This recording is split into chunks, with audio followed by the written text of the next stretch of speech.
이번에 코스피가 무너졌습니다. 근데 하필 전국에서 지방선거가 끝난 바로 다음 날이었었죠. 그래서 지금 다들 이렇게 말씀을 하세요. 선거 끝나니까 바로 떨어지네? 정말 선거 때문이냐? 주가랑 선거가 대체 무슨 상관이길래 이런 말이 나오고 있는 걸까요? 사실 불과 며칠 전까지만 해도 분위기가 완전히 달랐었죠. 코스피 사상 최고가 쓰면서 8,000 돌파하고 8,800까지도 돌파해버렸습니다. 이러다가 코스피 1만 포인트 가는 거 아니냐? 삼성전자 50만원 가는 거 아니냐? 뭐 이런 말까지도 나왔었죠. 근데 이번에 선거가 있었고 오늘 장이 열리자마자 코스피가 2% 넘게 하락했습니다. 빨갛던 화면들이 순식간에 파랗게 변해버렸어요. 그래서 오늘은 이 질문 한 가지를 끝까지 파헤쳐드려볼 예정이고, 미리 말씀드리자면 오늘 주가가 떨어진 이유는 아마 우리 구독자분들께서 생각하는 것과는 전혀 다를 거라는 사실입니다. 먼저 사실관계부터 확인을 해볼게요. 이번에 치러진 건 지방선거였었죠. 우리 동네 시장, 도지사, 교육감, 그리고 지방의회 의원들을 뽑는 선거였습니다. 결과는 여당인 더불어민주당 측에서 아주 크게 이긴 걸로 나타났는데요. 근데 이 선거 때문에 주가가 떨어진 거라면 조금 이상한 점이 있어요. 우리 주식시장은 크게 둘로 나뉩니다. 덩치 큰 회사들이 모인 코스피, 그리고 작지만 빠르게 크는 회사들이 모인 코스닥입니다. 근데 오늘 시장에서 코스피가 2% 넘게 하락했는데 코스닥은 오히려 3% 가까이 상승을 했습니다. 같은 날 같은 나라에서 치른 같은 선거 이후 시장에서요. 한쪽은 떨어지고 한쪽은 올랐다는 사실.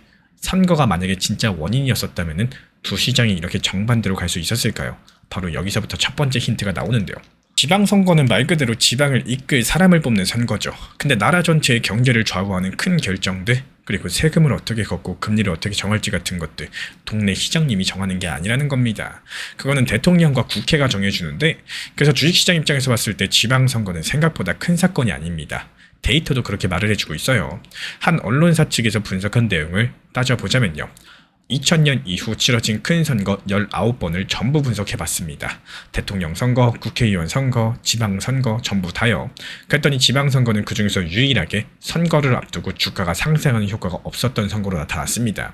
쉽게 말씀드려가지고 지금 시장이 가장 신경을 쓰지 않는 선거다, 이렇게 보시면 된다라는 거고, 전문가 생각도 비슷했어요. 선거 전에 한 증권 전문가 측에서는요, 이렇게 언급을 남겼습니다. 이번 선거는 시장의 방향성을 바꿀 만한 정책 변화 요인이 아니다라는 거. 그러니까 오늘 시장에서의 코스피 하락은요, 이 지방선거가 범인이 아니었던 겁니다. 그렇다면 하락의 진짜 범인은 과연 누구일까요? 진짜 이후에 가장 굵은 줄기는 바로 외국인입니다. 외국인이란 우리 주식을 사고 파는 외국 투자자들을 뜻하죠. 미국이나 유럽에 있는 큰 투자 회사들입니다. 근데 이 외국인들이 요즘에 우리 주식을 계속해서 팔고 있어요. 오늘 하루에만 6조 원어치를 팔았고요. 6조 원이 작은 돈으로 보시잖아요. 하루 만에 팔만한 금액치고는 너무나도 큰 금액을 오늘 정리를 해버린 겁니다. 근데 이게 오늘만 그런 게 아니에요. 무려 지금 19거래일 연속 동안 거의 한 달 가까이 매일매일 팔기만 하고 있습니다. 더 놀라운 건 올해 전체 숫자인데요. 올해 들어서 외국인이 코스피에서 팔아치운 금액 얼마일 것 같으신가요? 무려 122조 원에 달합니다. 그래서 우리 같은 개미들이 그 물량을 받아내려고 오늘도 몇 조 원씩 매수하고 있다라는 거고, 게다가 신용 물량까지도 끌어들여가지고 빚내서 투자하고 있습니다. 하지만 외국인이 쏟아내고 있는 그 수량들이 워낙에 많아가지고요, 이걸 다 받아내기에는 벅찼다라는 거고, 그래서 코스피가 하락을 했던 겁니다. 근데 외국인은 대체 왜 이렇게까지 작정하고 계속 매도를 하고 있는 걸까요? 그 첫 번째 정답은 환율에 있습니다. 환율은 우리 돈의 값어치를 보여주는 숫자인데요. 숫자가 올라가면 우리 돈의 힘이 그만큼 약해졌다는 뜻이고, 오늘 이 환율이 1530원까지 돌파해버렸습니다. 최근 약 2달 만에 가장 높은 수준을 기록 중에 있는데, 이렇게 환율이 올라가면 외국인은 손해가 커지겠죠. 한국에서 주식을 판 돈을 자기 나라 돈으로 바꿔가야 되는데 손에 쥐는 돈들이 점점 더 줄어들거든요.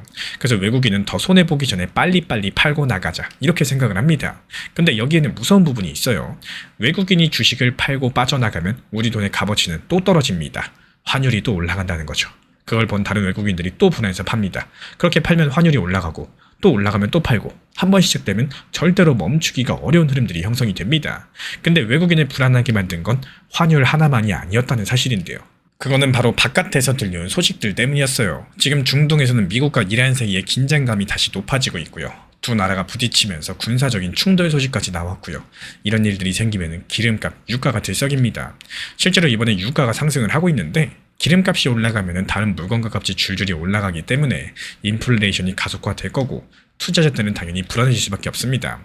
그래서 어젯밤 미국 주식시장도 같이 하락을 했다라는 건데요. 그리고 여기에 대해서 한 가지가 더 겹쳤습니다.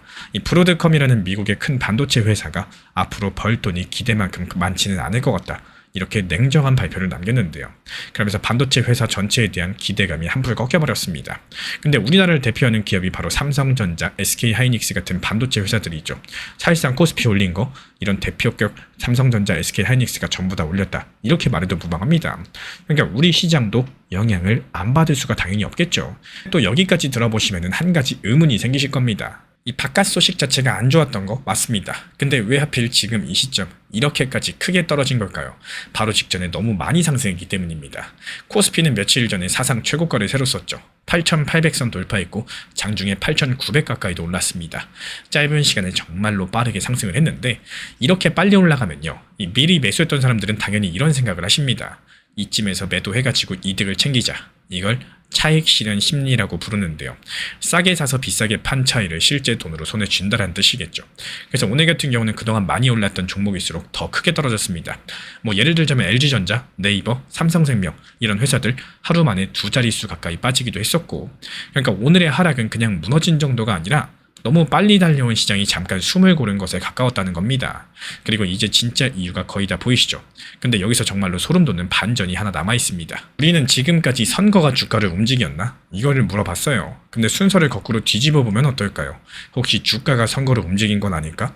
현재 흥미로운 분석이 하나 있는데요. 한 칼럼은 이렇게 보고 있습니다. 요즘에 젊은 세대는 집을 사기가 너무 어려워서 주식으로 돈을 모으는 경우가 많습니다. 그래서 주가가 올라가면 마음이 편해지고 이 분위기가 계속됐으면 좋겠다 이렇게 생각하죠. 그럼 자연스럽게 지금 나라를 이끄는 여당을 다시 뽑게 된다는 겁니다. 반대로 주가가 떨어지면 가장 먼저 등을 돌리겠죠. 근데 이번 선거 바로 직전 코스피가 사상 최고가를 달리고 있었다는 거, 분위기가 더없이 좋았다라는 거고 실제 결과는 여당의 승리였고요. 그러니까 이 분석대로라면은 선거 끝나서 주가 떨어진 게 아니라 좋았던 주가가 오히려 선거 결과에 영향을 줬다 이렇게 볼 수도 있겠는 겁니다. 순서가 완전히 거꾸로인 거죠. 그대로 선거가 끝나가지고 폭락했다 이 말 자체가 앞뒤가 잘 맞지 않는다는 거예요. 그래서 제가 바라보고 있는 관점은 이 외국계 투자은행에서는 한국 반도체 회사에 대한 외국인의 보유 비중이 10년 만에 가장 낮은 수준까지 내려왔다 이렇게 분석을 했습니다. 쉽게 말씀드려서 외국인이 팔 만큼 팔아서 이제 더 이상 팔 게 별로 안 남아있을 수 있다는 뜻인데요. 근데 반대로 조심하셔야 될 신호도 있습니다. 우리 국민연금은 국내 주식을 정해진 비율만큼만 들고 있도록 정해져 있어요. 근데 최근에 주가가 워낙에 오르면서 그 비율을 넘어버렸었습니다. 물론 여기에 대해서 다시 한번 조정을 하면서 국내 주식을 보유해도 된다 이렇게 바뀌었지만요. 지금은 이렇게 위로 끌어올리는 힘 그리고 아래로 누를 수 있는 힘들이 같이 존재하는 시장이란 것만큼은 기억해 주시기 바랍니다. 그래서 지금까지 공개된 자료를 살펴보면요. 외국인의 매도가 완전히 멈췄다? 여기에 대한 확실한 증거가 아직까지 없고요. 환율도 여전히 높은 자리에 있고 이미 신고가 돌파했기 때문에 여기서 다시 한번 추가로 상승할 가능성이 높기 때문이에요. 그렇다면 외국인들의 매도 물량은 점점 더 가속화될 수 있겠죠. 다만 외국인이 매도할 물량이 줄어들고 있다. 이 분석이 맞는다면은 이 지금의 하락세는 큰 흐름이 꺾인 게 아니라 잠깐 쉬어가는 구간일 가능성도 있겠습니다. 결국에 오늘 코스피가 하락한 이유는 선거가 아니라 외국인의 대규모 매도세 그리고 높은 환율 그리고 바깥에서 들려온 이런 중동발 불안한 소식들 때문이었습니다. 실제로 어젯밤 미국 증시가 안 좋았고 이에 따른 코스피도 타격을 받는 데다가 반도체까지도 다소 조정을 받다 보니까 단기간에 너무 빨리 올랐던 시장이 잠깐 숨을 고른 것에 가까웠고요. 오히려 좋았던 주가가 선거 결과에 영향을 줬다. 이런 분석까지도 나올 정도로 선거 때문에 폭락했다. 이런 말들은 사실과는 괴리감이 있었다라는 거예요. 그렇다면 마지막으로 이 질문 한 가지만 남기고 마무리하겠습니다. 외국인들이 정말로 수량을 팔 만큼 다 판 걸까요? 아니면 이제 겨우 시작인 걸까요? 이 외국인 매도와 관련해서는 다음 영상에서 특집으로 다뤄가지고 낱낱이 파헤쳐보도록 하겠습니다.